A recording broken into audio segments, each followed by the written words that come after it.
Welcome. आज के इस वीडियो में हम देखने वाले हैं कि लेटर ऋग्वैदिक पीरियड में वुमेन्स की पोजीशन क्या थी। आगे बढ़ने से पहले हम लोग जो पिछले वीडियो में पढ़ा था उसको रिकॉल करें। पिछले वीडियो में हमने देखा था कि वुमेन्स की पोजीशन क्या थी ऋग्वैदिक पीरियड में। ऋग्वैदिक पीरियड जिस समय में जिस टाइम पीरियड में वेदास की रचना हुई थी, वेदास, उपनिषद और जो दो ग्रेट एपिक्स हम लोग बोलते हैं रामायण और महाभारत को, वो इसी टाइम पीरियड में कंपोज किया गया था। और पहला वेद जो था वो ऋग्वेद था, इसलिए इसका नाम पड़ा ऋग्वैदिक पीरियड। ऋग्वैदिक पीरियड में वुमेन्स की कंडीशन काफ़ी अच्छी थी। जब किसी के घर पे बेटी पैदा होती थी तब एज अ बोझ उसको नहीं माना जाता था। और बात शादी की करें तो वुमेन्स को लिबर्टी थी कि वो अपना लाइफ पार्टनर खुद चूज़ कर सके। मैरिज को एक सैक्रामेंट माना जाता था। 16 संस्कार होते थे और 16 संस्कार में एक संस्कार था मैरिज। तब मैरिज को कंसिडर करते थे कि वुमेन और एक मेल का यूनिफिकेशन होता था मैरिज में। और तब मोनोगैमी थी, पॉलीगैमी भी बहुत रेयरली होती थी और उसके रीजंस पिछले वीडियो में बताए भी थे। एजुकेशन की बात करें तो वुमेन्स को एजुकेशन का फ्रीडम भी था। बहुत सारे ऐसी लेडीज़ होती थी जिन्होंने खुद वेदास में अपना कंट्रीब्यूशन दिया था। उन्होंने बहुत सारे श्लोक मंत्र उन्होंने खुद कंपोज किए, उन्होंने लिखे, तो उधर लिस्ट भी दी गई थी। सो ऐसी स्कॉलरली फीमेल्स को बोलते थे ब्रह्मवदिनी।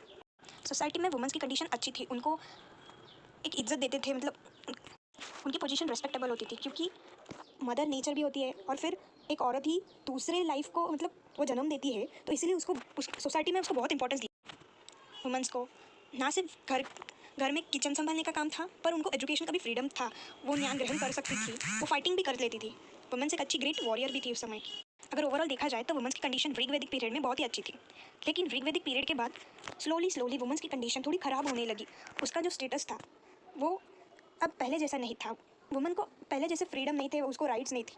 लेटर वैदिक पीरियड में वुमेन की कंडीशन ख़राब होने लगी। इस वीडियो में बात करेंगे कि वुमेन की कंडीशन लेटर वैदिक पीरियड में कैसी थी और क्या रीजंस थे, क्या फैक्टर्स थे कि जिसके कारण वुमेन्स की ऐसी कंडीशन हुई। एक एक करके हम लोग सब फैक्टर्स देखेंगे। वर्ण आश्रमा सिस्टम।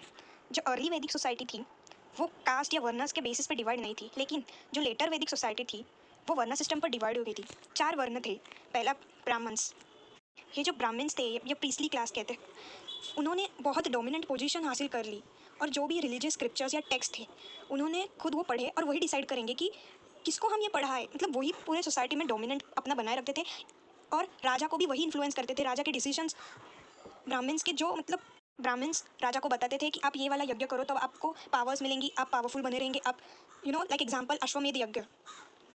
ब्राह्मण्स का एक एडवांटेज उन्होंने मतलब इसके कारण उन्होंने पूरे सोसाइटी पर डोमिनेंस अपना बनाए रखा। वो था कि उनको संस्कृत का ज्ञान था और इसीलिए वो जो स्क्रिप्चर्स में लिखा हुआ था उन्होंने ही मिस इंटरप्रेट किया और बाद में वो मैसेज जो सोसाइटी के लोग थे उनको उन्होंने स्प्रेड किया। वो गलत संदेश देने लगे थे ताकि उनका डोमिनेंस सोसाइटी में बनाए रहे, ताकि लोग उनकी इज्जत करें और उन्हें वो रिस्पेक्ट मिले। वो नहीं चाहते थे कि कोई दूसरा वो एजुकेशन ले, मतलब वो वेदास पढ़े। ब्राह्मण्स ने ही बहुत सारे नॉर्म्स बनाए, रूल्स एंड रेगुलेशन बनाए सोसाइटी को रेगुलेट करने के लिए, और स्पेशली तो वुमेन्स के लिए उन्होंने रूल्स बनाए। सेकेंड वर्ण था क्षत्रिय वर्ण, मतलब जो भी फाइटिंग क्लास थे, जो आर्मी हो या राजा की सैन्य या राजा खुद हो, तो वो क्षत्रिय क्लास में आता था। राजा ब्राह्मण्स के जैसे ही क्षत्रियों को भी वेदोस पढ़ने का लोगों को फ्रीडम था।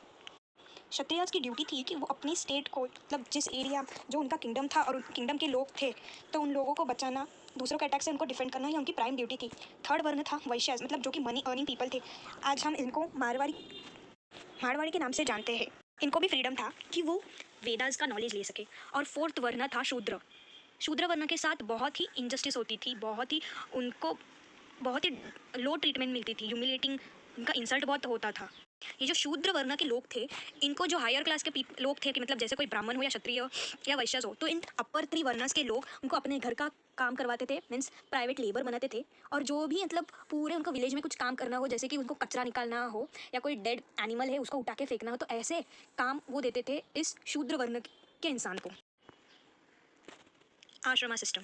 एक इंडिविजुअल की लाइफ में ये 4 आश्रमों का लाइफ टाइम था। मतलब पहला आश्रम ब्रह्मचार्य आश्रम, मतलब 20 से 25 साल की एज तक एक इंडिविजुअल को नॉलेज ग्रहण करना है, उसको सीखना है, मतलब फॉर्मल एजुकेशन लेना हो, फाइटिंग या उसको तलवारबाजी सीखनी हो, वेदास का नॉलेज लेना हो, तो ये जो टाइम पीरियड बोला 20 से 25 साल में, उसको वो पूरा सीखना पड़ेगा। और बाद में वो एंटर करता है सेकंड आश्रम, मतलब गृहस्थ आश्रम, जिसमें वो जब गुरुकुल से लौट के आता है अपने घर में, तब वो अपनी लाइफ में सेटल होगा, शादी करेगा, बच्चे पैदा करेगा।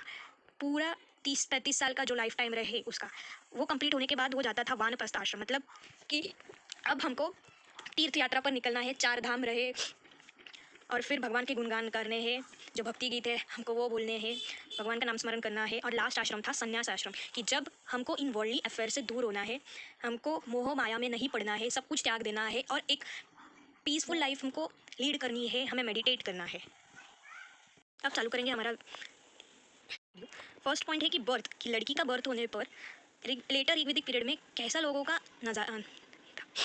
जब लड़की होती थी तब उसको ऋग्वेदिक पीरियड के जैसे सेलिब्रेट नहीं करते थे, उसको एज अ बोझ देखा जाता था, कि मतलब लड़की हुई है तो लोग मुंह बना देते, अरे लड़की हो गई। तब कोई मेडिकल एडवांस तो नहीं था कि हम लोग चेक करें कि लड़का है कि लड़की। तो वुमेंस का बर्थ होने पर वो मुंह बनाते थे कि मतलब यार लड़की हो गई, बोझ हो गई, अब इसको शादी कराओ, इसका खर्चा देना पड़ेगा, डाउरी वगैरह।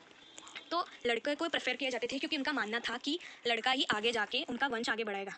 और कि जब मोक्ष अग्नि का टाइम रहता है, मतलब जब लास्ट हम लोग रिचुअल करते हैं मरने के बाद, तब लड़का ही तो कंधा देता है, लड़का ही तो आगे वंश बढ़ाएगा, इसीलिए वो प्रेफर करते थे कि एक लड़का ही हो। लड़की का बर्थ उनके लिए इतना अच्छा नहीं मानते थे। लेटर ऋग्वेदिक पीरियड में चाइल्ड मैरिज कॉमन था। बहुत ही छोटी एज में लड़का लड़की की शादी करवा देते थे। लड़की की कंसेंट नहीं पूछी जाती थी कि तुझे शादी करनी है कि नहीं, बस ये शादी बचपन में तय करवा देते थे। प्री प्यूबर्टी एज जो होती है ना, उसी टाइम में वो चाइल्ड मैरिज करवा देते थे। जिस उम्र में बच्चियों को स्कूल भेजना चाहिए था, उस उम्र में इनकी शादी करवा देते हैं। मतलब गुड्डा गुड़ियों की शादी करवाने की उम्र में इनकी खुद की शादी हो जाती थी। वुमेंस को तब फॉर्मल नहीं लेकिन इनफॉर्मल एजुकेशन ज़रूर देते थे। लाइक उनको घर पर ही सिलाई कढ़ाई सिखा देते थे, क्योंकि आगे जाके उनको तो चूल्हा चौका ही संभालना था। छोटी सी उम्र से उसकी ज़िंदगी के हर डिसीजन लिए जाते थे, वो कैसी बैठेगी, कैसी हंसेगी, कैसी चलेगी, ऐसे सारे उसके जो भी लाइफ के डिसीजंस हो या उसको मतलब पूरी तरह से दूसरों के द्वारा कंट्रोल किया जाता था। और इनको अपने से जो बड़े थे उनके ऑर्डर्स को मानना ही पड़ता था। और जो भी वाइफ्स थी, मतलब छोटी हो बड़ी हो, उनको बैक आंसर्स नहीं दे सकती थी। उनको अपना बड़ों का जो भी वो बोलते थे वो काम करना पड़ता था, उनको ओबे करना पड़ता था। उनकी इच्छा ना हो तो भी वो करना ही पड़ता था, वो ड्यूटी बाउंड होती थी। बात करते हैं वुमेंस के मैरिज की, तो वुमेंस को कोई लिबर्टी ही नहीं थी। उनकी शादी उनकी मर्ज़ी के खिलाफ करवा देते थे। और वुमेन को एक से ज़्यादा पति रखने का कोई अधिकार नहीं था, पर मर्द रख सकते थे एक से ज़्यादा वाइफ, और उनको वो टॉलरेट करना ही पड़ता था। जैसा फ्रीडम लड़कियों को था ऋग्वेदिक पीरियड में, लेटर ऋग्वेदिक पीरियड में ये फ्रीडम चला गया। अब वहाँ पर अरेंज मैरिज ही देखने मिलते थे। जैसे ऋग्वेदिक पीरियड में लव मैरिज भी होते थे, लाइक एग्जांपल शकुंतला का लव मैरिज गंधर्व विवाह था। इस पीरियड में लव मैरिज नहीं थे।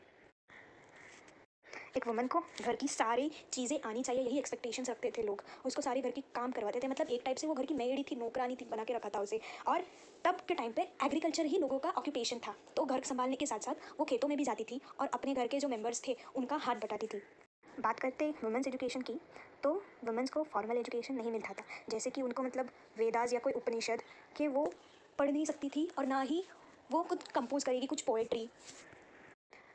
उनको वेदास पढ़ने का अधिकार नहीं था। और स्पेशली जो लोअर कास्ट फीमेल थी, उनको तो वो वेदास एक्सेस करने का कोई चांस ही नहीं देते थे। उनको पूरी तरीके से उन्होंने आइसोलेट जो किया था, उनको शहर के बाहर ही रहना पड़ता था। जो शूद्र कास्ट के जो मतलब लोग थे, उनकी फैमिलीज़ को, और जो शूद्र वर्ण की जो फीमेल्स थी, उनको तो मतलब अपर बॉडी गारमेंट भी पहनने को नहीं देते थे, उनको घर के काम भी करवाते थे।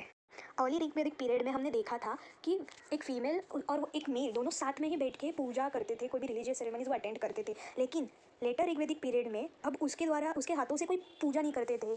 अगर कोई मेल अकेला पूजा भी कर ले तो वो कंप्लीट मानते थे। अब कोई भी यज्ञ सैक्रिफाइस करनी हो तब बिना औरतों के ही होते थे। बात करेंगे सती की। यस, तभी सती प्रैक्टिस करते थे लोगों का मानना ये था कि मतलब एक औरत के पति की जब मृत्यु होती है तब उसकी पूरी दुनिया उसके साथ समेट मतलब ख़त्म हो जाती है।